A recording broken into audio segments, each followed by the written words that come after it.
Nu har vi äntligen kommit iväg och lämnat Marquesasöarna bakom oss och är på väg mot Fakarava-atollen i Tuamotu-arkipelagen i franska Polynesien.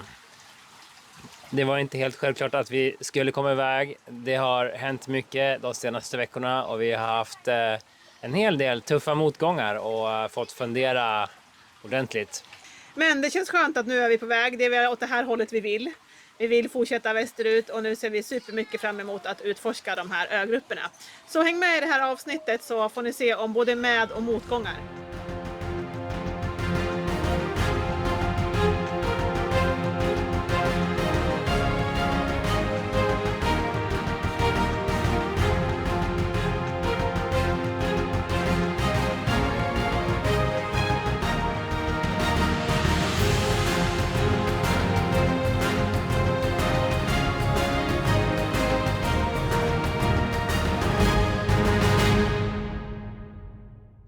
Ja, vi har firat Malins födelsedag här i slutet på juli och det var ju tänkt att vi skulle åka till en ön som ligger nästgårds där det fanns någon form av chokladeri.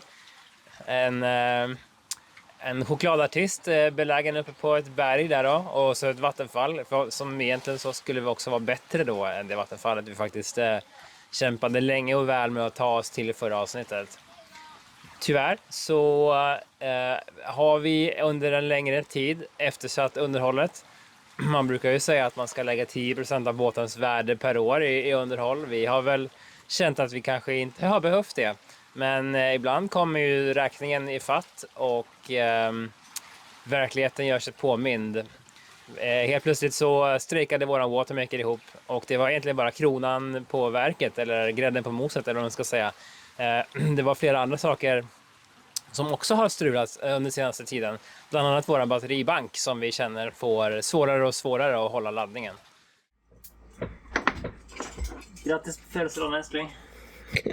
Tack, tack. Får jag ett fungerande watermaker-system? Ja, jag tror det. Ska se. Kanske får en ofungerande frys nu. Men absolut. Slutmålet är ju att watermakern går igång och går som den ska och inte har några förklarliga spänningsfall. Ja, vi har ju haft lite problem med watermakern och vi passar även på att kolla igenom alla kablar en gång till här nu lite mer noggrant efter råttans besök. För nu, ja, vi behöver ha watermakern som funkar. Är det skitgöra idag igen? Skitgöra idag igen. Det är grisigt på insidan av alla slangar. De har varit i havsvattensmiljö nu i typ 2 år. Och vi fyller upp vårat 5-mikronsfilter alltså ganska fort. Så det är bara att kavla upp ärmarna och försöka göra rent dem. Det går ju faktiskt att göra rent dem hyfsat. Men ibland kanske man får lov att fundera på att byta dem också då. Men något år till ska vi väl kunna hålla liv i dem genom att bara putsa dem lite på insidan. Här har vi filtret. Det syns inte nu men det är rejält skitigt här. Ja, det var ingen nice. Nej, det var dags att byta va? Ja, du är grymt duktig som håller på med det här. Tack. Det känns lite grann som om vår överlevnad hänger på det faktiskt. Så det är väl redan självbevarelsedrift kanske man kan säga. Men grattis på födelsedagen älskling. Ja, vi måste ha vatten. Ja. Sådär då. Jag tror jag var sista slangen. Nu ska vi tillbaka och skruva ihop allting för sista gången. Och pumpa ur luften och drifta watermakern och se om allting är go. Om vi kan köra våran tvättmaskin som ligger sjukt mycket back. Eller om vi får gå tillbaka till ritbordet och beställa nya delar. Det visar sig. Men vi har goda förhoppningar och med tanke på hur filtret såg ut så tror jag att det var det som gick tyngst. Ja, vi hörde ju att watermakern var tung. Den lät konstigt när den kördes. Så att då var det bara att kolla igenom det. Ja, men absolut. Så ja, fingrarna korsade. Men om några 15-20 minuter får vi se hur det är. Har du fått en ny favoritfrukt?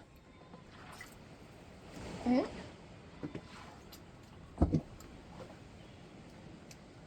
Hur smakar den då? Det är säkert det på fisken också.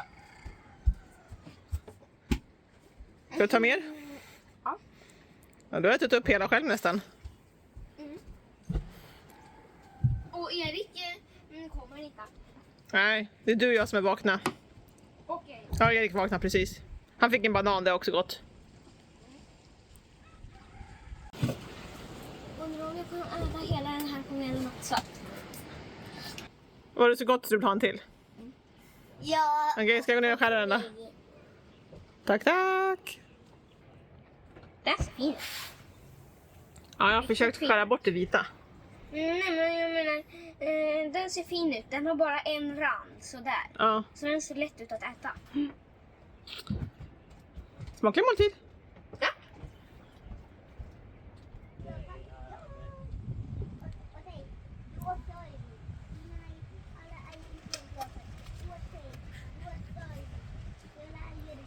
Vi vet inte om det är en parningsritual det här eller vad rockorna håller på med. Men någonting... De rockar. De rockar, ja precis. Någonting är det. Det skvätts och de följer efter varandra. Eller så, lek. Ja, jag trodde inte att de var territoriella.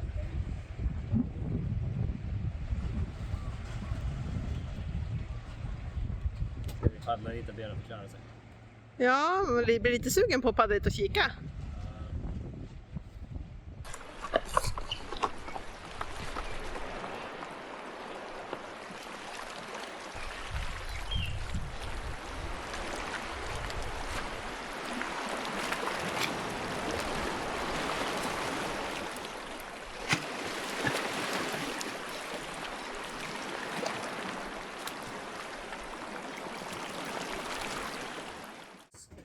Skott kommer. Tjong i ballongen! Ja, men den här gången flög den inte så hårt. Ibland drar den iväg med jäkla, nästan som en suspendel coaten där borta. Men...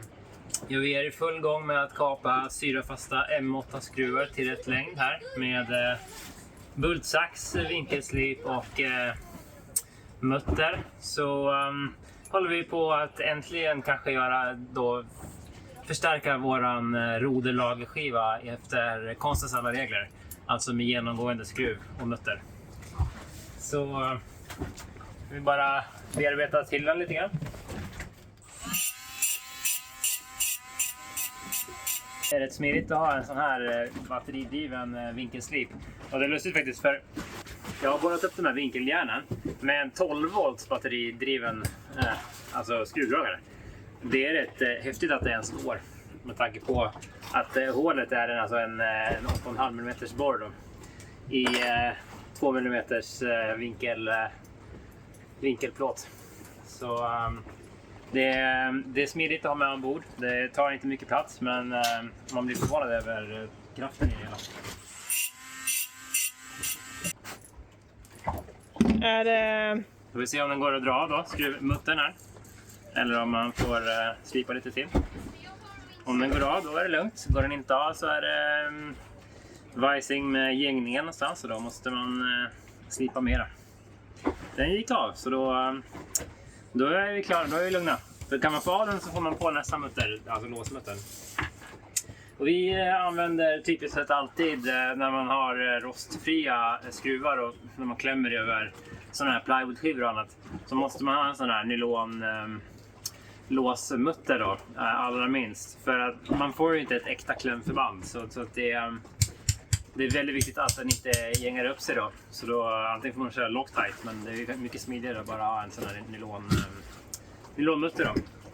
Så nu ska vi skicka ner Malin där, inne i Nils hytt och sätta dit sista skruven här nu i vinkelbläcket. Och så ska jag skruva muttern här då, mot andra hållet. Det är lite av en ballett. Vi behövs båda två och så ska vi hålla ungarna sysselsatta och glada under tiden. Så att,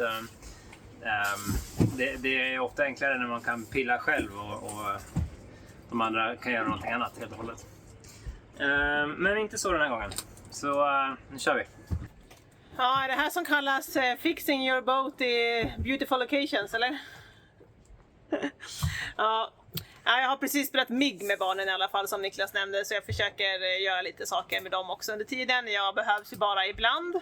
Det är väl Niklas som jobbar heltid och jag assisterar med lemonad, kaffe, hålla emot med en skruvmejsel, hämta lite papper, hämta en trasa och sådana saker.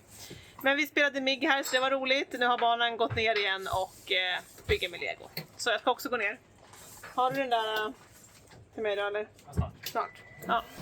Hej igen från akterutrymmet. Det var ju några avsnitt sedan så såg ni mig här. Jag höll på och gjorde rent och förberedde för Niklas arbetade med att få i ordning på roderinfästningen här som gick sönder när vi seglade till Panama. Vi lagade det då, men tyvärr så höll det inte så länge. Så att nu har vi lagat det igen med genomgående skruv och mutter. Och hoppas att det kan hålla ett tag till. Vi har ju en 5 dagars segling här framför oss till Tuamotus och Tahiti och vi har inte vågat ge oss av på den innan vi har fått ordning på det här. Så nu hoppas vi att det här håller och att det funkar. Jag ska visa er hur vi har lagat det. Och med vi så menar jag Niklas då. Men jag har projektlett det, så det är väl också någon insats. Här till höger har vi den tidigare lösningen och till vänster här är den nya. Och vi har likadant på den här sidan. Ja, så vi tror att vi kan få ta kväll här nu. Vi ska väl, som du ser, generatorn och allt ska ju packas ner i det här utrymmet. Klockan har blivit 5:30 här och solen går ner, ja det vet ju ni nu. Om en timme ungefär, 5:30, 6. Så att vi behöver packa ner det här och ta kväll. Men det har ändå varit en händelserik dag. Jag har jagat rockor, men vi såg ju rockorna här i morse.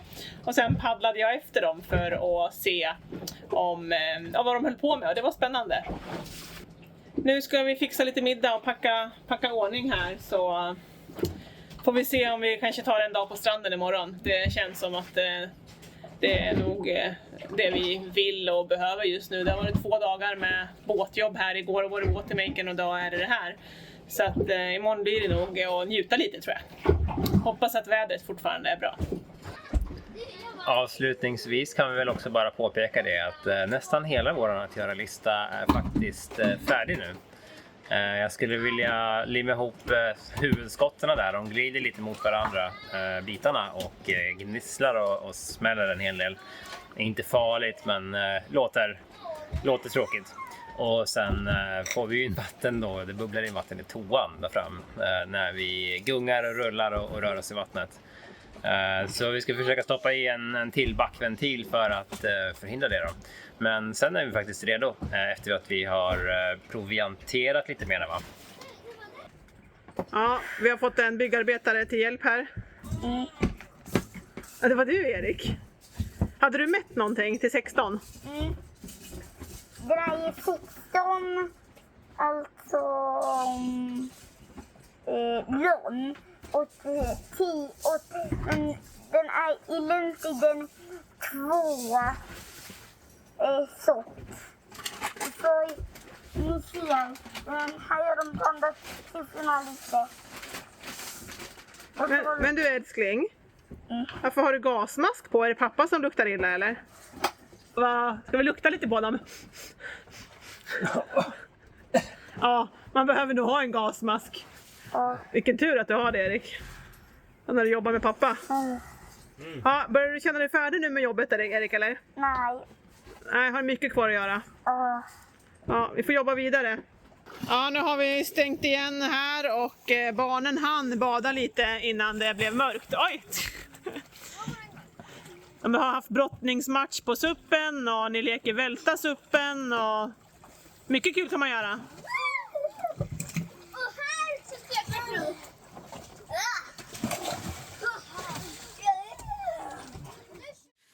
Och vi har ju några system på båten som vi är extra känsliga för eller som drabbar oss extra hårt när det fallerar. Och watermaken är ju en sån, då har vi helt plötsligt inget vatten. Och det kan ju låta enkelt eller jobbigt, men jag menar att inte ha rinnande vatten, inte ha dricksvatten. Och vi vet att vi har tankar som håller några dagar, men mer än så har vi inte. Och vi har också läst på om Nukuhiva och det visar sig vara sådär om det går att dricka det vattnet som är där. Så att vi liksom har ingenstans vi kan fylla på dricksvatten heller. Visst, det går alltid att konka dunkar med köpevatten, men ja, det blev riktigt det blev riktigt motigt. När vi fick den här liksom, över oss att watermaken strular. Ja, vi hade satt där på kvällen i jättefina Daniels Bay-viken och hade någon slags intervention där jag försökte ge min ofiltrerade bild till Malin av skicket på våran båt just nu. Vad gäller elsystemen ska vi väl säga. Vi har jobbat ganska hårt med att ha den i bra segelskick och så att strukturellt eller vad man ska säga alltså, så är det ju inget fel på båten, men elsystemet är eftersatt. Vi har pratat om det många gånger, att det är spänningsfall som finns. Man riskerar hela tiden att det blir glapp någonstans, att någonting slutar fungera helt plötsligt. Så tillsammans med watermaker-systemet då, så är ju elsystemet ombord här alltså livsviktigt för oss. Vi är ju helt beroende av våra olika system. Och några är ju som sagt helt klart viktigare. Och då är det ju så att i den här fina viken som vi har spenderat den senaste veckan så är det ju fantastiskt platt vatten. Och att sova utan att gunga, att spendera hela våran tid utan att gunga, alltså rulla fram och tillbaks dag som natt, det är ju liksom också en prio 1. Alltså det märker vi nu. Och vi funderar också lite grann på hur vi ska klara oss när vi lämnar Daniels Bay. För vi faktiskt har fått sova gott en vecka. Och undrar lite grann när vi kommer till en sån ställe igen. Men det finns också nackdelar med den viken, och det är att det är en massa berg som ligger och trycker upp alltså oceanvindarna som är fulla med ånga då, fulla med vattenånga. Så det gör att det blir fantastiskt mycket moln då istället. Så vi har fått köra vårt elverk nästan varenda dag. Det är i alla fall klart att föredra att ha det lite molnigt och svårt att hålla laddningen i batterierna kontra att ligga sömnlös nätterna igenom och bara rulla och inte ligga still i sängen. Men vi hoppas ju självklart på att vi ska hitta det här drömstället snart. Någon gång här. Där vi både har gott om solel och ligger stilla.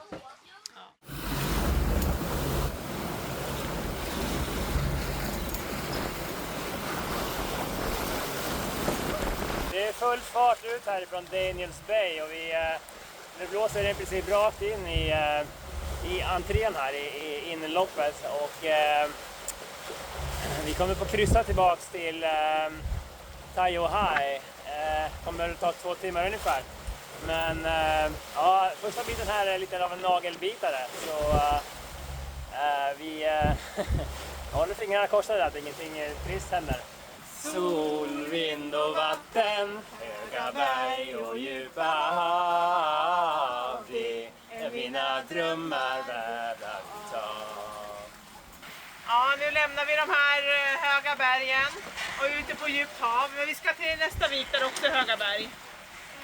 Vi ska handla lite, proviantera och fylla upp kyl och frys igen med mat. Och sen imorgon så ska vi ut på djupt hav och segla ner mot Tuamotus. Är planen i alla fall. Vi får väl se hur vi känner och vi mår. Men vi har varit här i Daniels Bay en vecka och vilat upp oss. Varit på stränderna och badat. Så jag känner mig ganska redo för att segla i alla fall. Det känns helt okej att vara ute i vågorna. När vi åkte hit så kändes det, alltså för en vecka sedan när vi tog oss till Daniels Bay, så kändes det så här, lite jobbigt liksom. Men nu är det väl lite för tidigt, ja. Nu är det väl 2,5 vecka sedan vi kom fram och ja, vi har återhämtat oss skulle jag vilja säga. Och vi har börjat bocka av ganska många saker på våran båtjobbslista med, så att det känns väl som att vi är på ett ganska bra läge nu. Bra position. Vågläget inför imorgon, får se om det håller i sig så här, men det är inte allt för tokigt, och då ska vi åka med vågorna. Nu åker vi lite kryss mot vågorna för att ta oss tillbaks då. Fel riktning, man ska aldrig segla åt fel håll. Ja, det känner vi genom ett segla. Ja, det är ju känsligt med vinkeln mot vågorna. Och i den andra viken så ligger våra kompisar också. Tror du vi hinner med att säga hej i varje fall?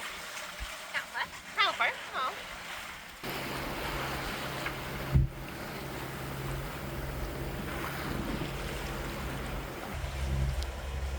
Nu är vi snart framme här i Tai Bay. Det är ju en välbekant vik, så ja, vi ska göra oss hemmastadda här någon dag. Sen åker vi vidare. Men det var kul att prova på seglingen igen. Vi har ju pausat det och det gör ju också att man verkligen uppskattar de här vikarna som vi har legat i nu, där det är helt stilla och fantastiskt vackert och lugnt och ensamt och harmoniskt. Nu kommer vi till civilisationen igen, det blir väl lite mer fart här. Det är också trevligt i och för sig, men vi gillar de här lite ensamma vikarna. Som vi sa det, jag och Niklas undrar, när får vi en sån här fin vik igen? Blir det Indonesien nästa eller kan vi få det någonstans på vägen? Vi får se. Men ja, nu ska vi snart ankra här och laga lite lunch. Det börjar bli hungrigt. Och lite sjösjuk tror jag. Det var ju ett tag sedan vi var ute så alla är lite utslagna här. Så då behöver vi lite mat i magen så mår vi nog bra sen igen. Ja, första ankringsförsöket blev varit lite misslyckat. Vi höll inte för halvhård gasback. Så då får vi ta upp och börja om. Vi är på 10 då så. Ja, Jag tar upp det med så vi tar det. ja men gör det. Det är nog lite ler i botten här så då måste man ha... Okej, ska vi köra? Då kör vi framåt.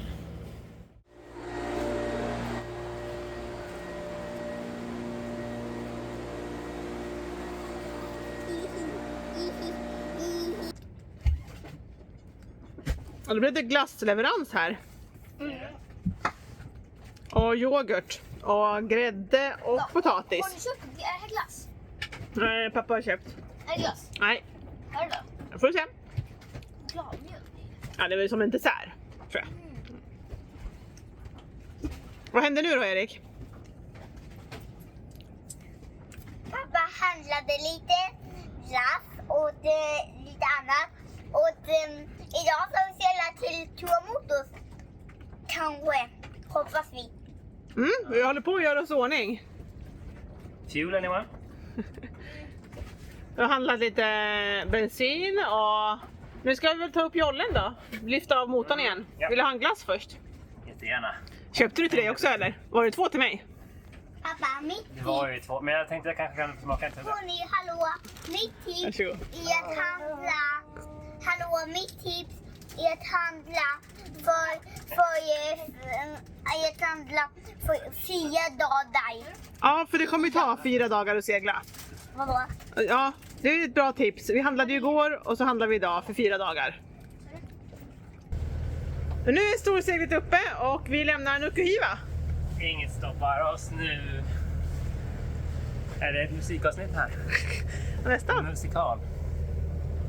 Ja. Ja, det här markerar ju absolut en nytt kapitel. Okej.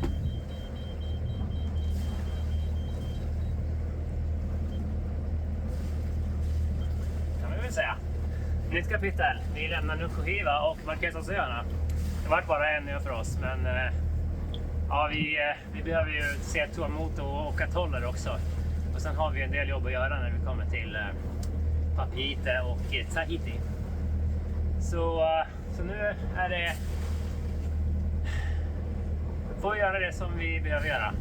Vi gör så här ibland att vi hoppar över ställen som alla måste se, som Fatuhiva exempelvis.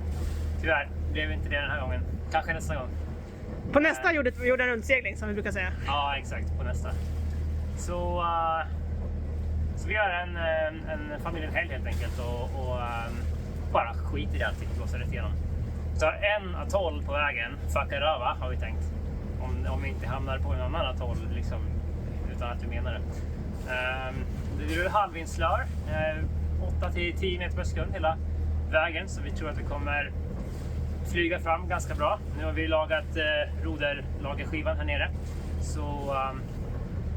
Så det är ju en trygghet nu då. När det kan, ja, så kanske vi vågar blåsa på lite grann. Hålla 8 knop om vi vill det. Fast å andra sidan så är det ju alltid en bra idé att begränsa krafterna i båten. Riggen, skrovet, skotterna skriker lite grann. Ja, så att nej, vi ska väl segla måttfullt ändå. Men det är i alla fall skönt att veta att roderlagerskivan är åtgärdad nu med ändå på ett bra sätt. Nu kör vi mot Fakarava och Tuamotus. Det är 570 sjömil va? Ja, någonting sånt. Och vi tror det tar 3-4 dagar. Ja, 3 och lite till. Det är eftermiddag nu här så vi får några timmar segling innan solen går ner. Ja, det är rätt stor skillnad på att komma iväg då på så här innan kvällen och segla hela natten än att komma iväg imorgon bitti. Det ligger vi liksom ett halvt dygn efter då. Och det är ju rätt långt. Blir det. Så vi vill gärna komma fram innan det här prognostiserade, ska vi väl understryka att det är en prognos. Men om 4-5 dygn sådär så kommer det in blåsväder, lite så här cooling-system över hela, egentligen nästan halva franska Polynesien. Så vi vill vara tryggt ombonade och instoppade då på en atoll där vi i alla fall, ja, så länge det blåser från rätt håll så är vi skyddade där då. Atoller är ju roliga så, för de är ju jättestora. Så det är en stor ring av skyddande korallrev och lite öar och sånt där. Men blåser det från fel håll så kan det vara 25-30, kanske mer, sjömil som bygger upp sjö. Och då har man kämpigt. Då måste man byta sida. Och det är inte gjort i en handvändning i en atoll där det ofta finns massvis med sådana här korallgrynnor. Så är det. Men nu säger vi hej då till Nukuhiva. Adjöken. Prosit. Det är hej då på polynesiska. Jag visste att det var där just på den här. Ja, det är vackert. Hej då!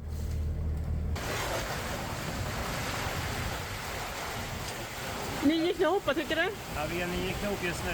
Det är lite byigt där och vi har inte kommit så långt från ön än. Vi är i någon form av accelerationszon. Men 9 knop är lite väl fort, så vi ska kanske fundera på att ta in lite Genva eller någonting och köra lite mer beskedligt. Vi vill lägga omkring 7 sådär, egentligen. Lagom är bäst. Lagom är bäst, ja.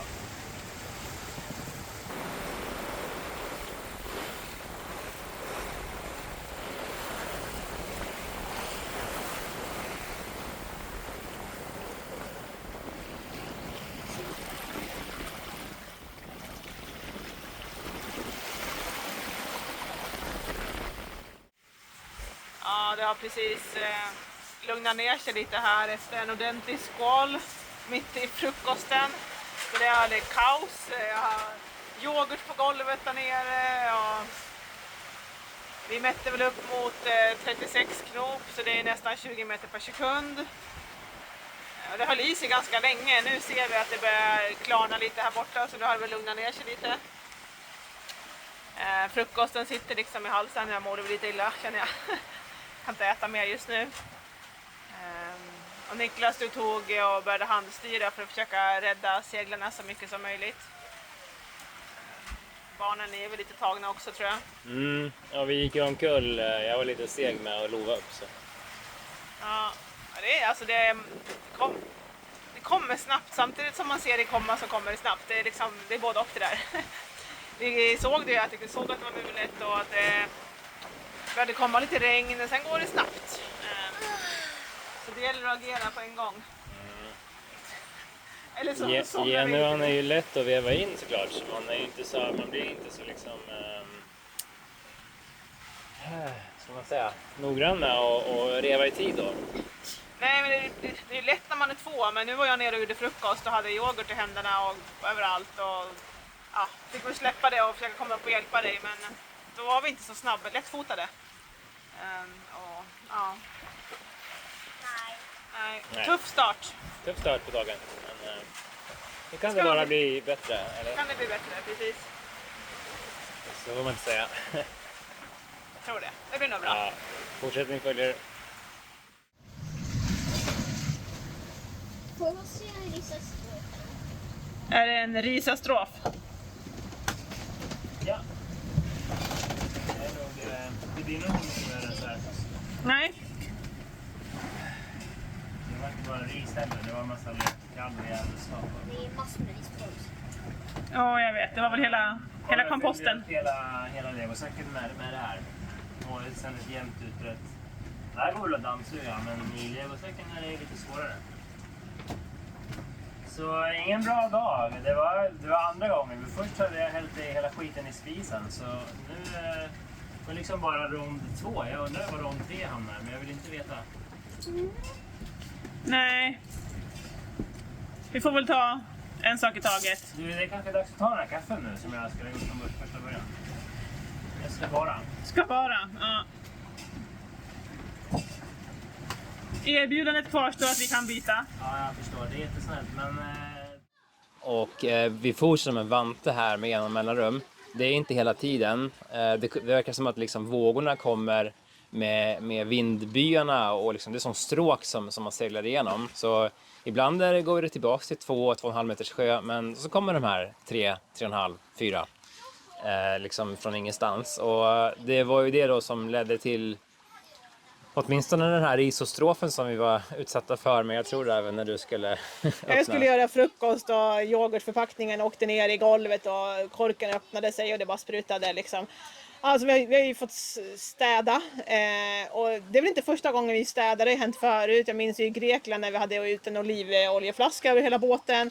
När vi seglade nu vid Stilla havet så var det tvål som hade spritt sig överallt. Och, alltså, ja, det ena är väl på ett sätt värre än det andra, men ja, det är jobbigt att krypa där nere och hålla på att städa upp när det är 3-4 meter höga vågor. Då blir man sjösjuk deluxe alltså. Nu när det har gått nästan 2 dygn sedan den fadäsen hände så kan jag faktiskt skratta åt det, men det var för nära ett bra tag. Alltså, jag hade börjat med att vi skulle försöka ångkoksvärma ris i durkslaget i en kastrull för att slippa använda mikron eftersom att det rullade så förskräckligt. Men då när det var färdigt det här så lyckades jag lyfta av det här och topptungt med glaslocket på. Så att jag höll ju liksom durkslaget i en handduk. På något sätt så kom en sån här mördarvåg och jag tappade liksom taget om alltihopa. Förmodligen innan, alltså det här blir bara som ett tucken, man minns inte riktigt. Men jag hällde ut nästan hälften av riset över hela spisen och utrymmet bakom och sådär.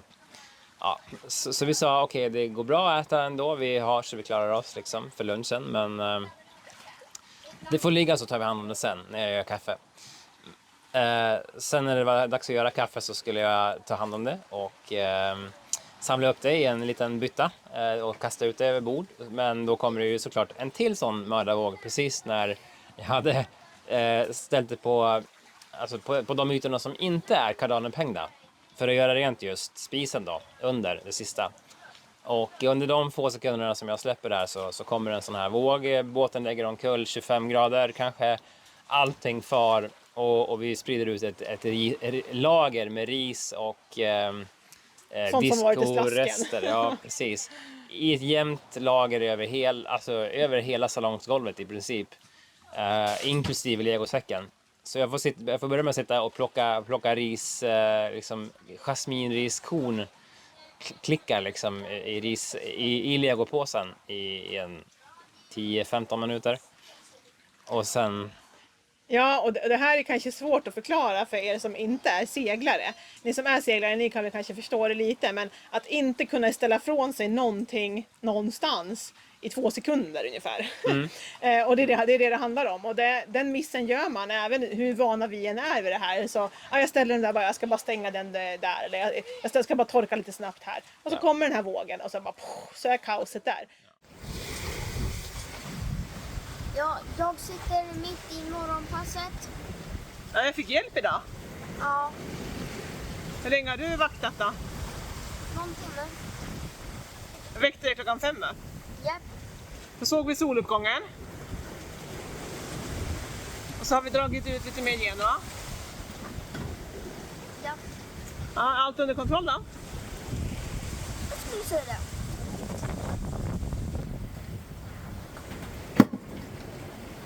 Och jag sitter och är här med er. Ja, vi fick sällskap av Nils också. Ja. Jag gick upp typ vid 5.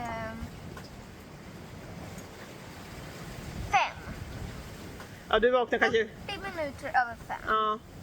Eller, nej, så sa man inte. Man sa... 20. Man sa 20 i 6. Har du kul att segla?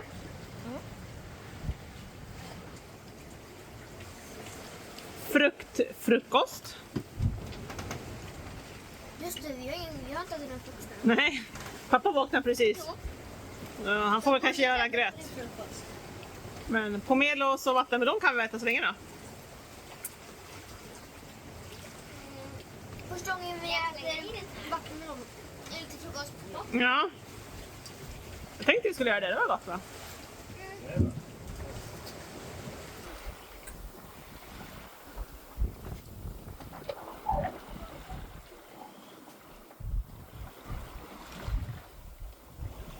Dags för lunch. Ja. Så mango, avokado och entrecote, eller är det det som... Ja, det är det som finns här för att ska på Indonesien. Men de är riktigt fina. Ja. Så det blir nog bra. Det är lustigt alltså. När vi har 8 knop in från sidan, ja, då går vi inte fort.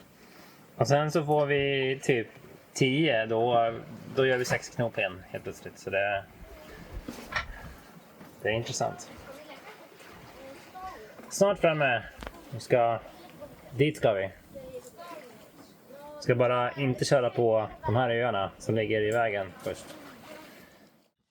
Så den här kvällen då, när jag lastade ur vad jag tyckte och tänkte om båtens elsystem, så alltså var jag nära att ge upp. Jag sa precis vad jag tyckte och tänkte, och jag kanske överdrev lite, men inte mycket. Det mesta var rakt från hjärtat om hur illa det är ställt, och jag var i princip på gränsen till att säga att nu lämnar vi båten här och sen så tar vi en enkel biljett med flyg till Sverige eller så. Alltså det var riktigt... Ja, det var, tufft. problemen kom ju liksom på varandra och allt kom samtidigt. Och med det att vi inte har sovit något gott, vi har haft 30 dagars segling på oss som lasten. Och så börjar saker och ting strula. Det är inte konstigt att man liksom ser bara mörkret ett tag. Men vi är ändå strategiska, vi har ju det med oss. Vi tar en sak i taget, vi börjar lösa saker och då känns det bättre. Men med det sagt så ska vi väl också säga att det känns bättre, absolut, men det här ligger ju fortfarande lite över oss, att det är en livsstil där man letar efter trygga vikar där man kan sova gott. För vi har inte sovit liksom, alltså det rör sig ju hela tiden i våra sängar och det är jobbigt, det tar på oss. Och det blir ju också återaktualiserat nu här efter 2 första dygnen här på havet var ganska stökiga. Och då blir det ju, där precis på gång igen då. Vi kan väl också sammanfatta det här samtalet på kvällen lite snabbt, som i att i Marquesas arkipelagen, i den ögruppen, så finns det ju i och för sig ett ställe man kan lyfta båten på. Men det finns ju egentligen ingen hjälp att få i form av reservdelar och komponenter, utan då lär man vara på Tahiti alltså. Där finns alla grejerna här i närområdet. Där finns det tekniker, där finns det chandlerier med någon form av inventarier och liksom att det finns saker. Det finns litiumbatterier att få tag på om man behöver det. Solpaneler, delar till watermaker och så vidare. Men då ligger man ju i riskområdet istället, vilket man inte gör på Marquesasöarna. Så det känns lite grann som att om man inte kan säga någonting om var man behöver vara och när och hur länge, så var det liksom moment 22. Vi kunde inte vara någonstans, för på det ena stället får vi inte hjälp och på det andra stället så kan vi inte vara, och allting kändes bara som att man får trolla med knäna helt enkelt. Och vi vill inte heller ta oss till Tahiti då, som är 5 dagar segling med en båt som vi inte kan lita på, när vi inte vet om watermaken funkar. Så att där och då var det ganska kämpigt. Men vi är väl glada nu att vi har tagit oss upp från det hålet. Ja. I varje fall en liten bit. Men som jag nämnde innan så är ju tankarna fortfarande på framtiden och hur länge orkar vi med det här. För det är supervackert, superfantastiskt på så många sätt, men det är också ganska jobbigt på många andra aspekter och sätt. Idag har vi ju superfint väder och vi gör nästan 6 knop även fast det typ inte blåser någonting. Nej. Den här båten är ju verkligen en dröm att segla när det är sånt här väder. Men när det blåser 12 till 15 meter per sekund, fick ju en skål här på oss i andra dygnet och då, vi hade nästan 40 knop från sidan och det är tufft då, höga vågor. Och så pass mycket så jag satt faktiskt och kollade på en väderledarprognos här för området från franska Polynesien bort mot Asien, och ofta så blåser det mycket lågtryck och liksom ganska hårt sånt där orange då på wind som vi kallar det. Där det blir 13, 14, 15 meter per sekund och det blir ganska trista vågor då. Så jag satt och bara spånade, ska vi bara ta och länsa runt alltihopa i det gröna området som är liksom upp mot ekvatorn och bara strunta i allt det jobbiga och ta oss, alltså segla 3 veckor igen. Vi är inte riktigt överens där. men man blir rätt... man börjar ifrågasätta det mesta till slut alltså. Men jag tror vi hinner vända det några gånger innan vi är där, och vi har ju saker som ska fixas innan dess. Och det är det här, vi har en lång plan vart vi ska, men den blir inte detaljer förrän ganska nära inpå. Så just nu, det är helt okej att ha lite olika idéer om vi ska länsa runt, ja absolut. Men jag är väl inte så jättesugen på att segla 3 veckor igen. Jag vet att min kropp, den påverkas när vi är på båt under längre perioder, och jag har en ganska lång återhämtningstid också efteråt. Vi ska självklart ligga still en stund i den här västra delen av franska Polynesien nu och lära känna Tahiti med omnejd. Vi ska hitta mat, alltså proviantera om. Försöka fylla upp båten nu med de reservdelarna som är ändå allt vi kan komma på och lite till. Så vi klarar av några månader på ställen där det återigen inte finns någon hjälp att få.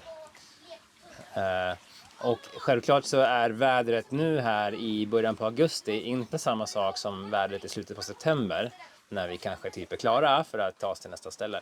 Och då har vi väl också lite grann lagt den här 30 dagars passagen över östra Stilla havet bakom oss då.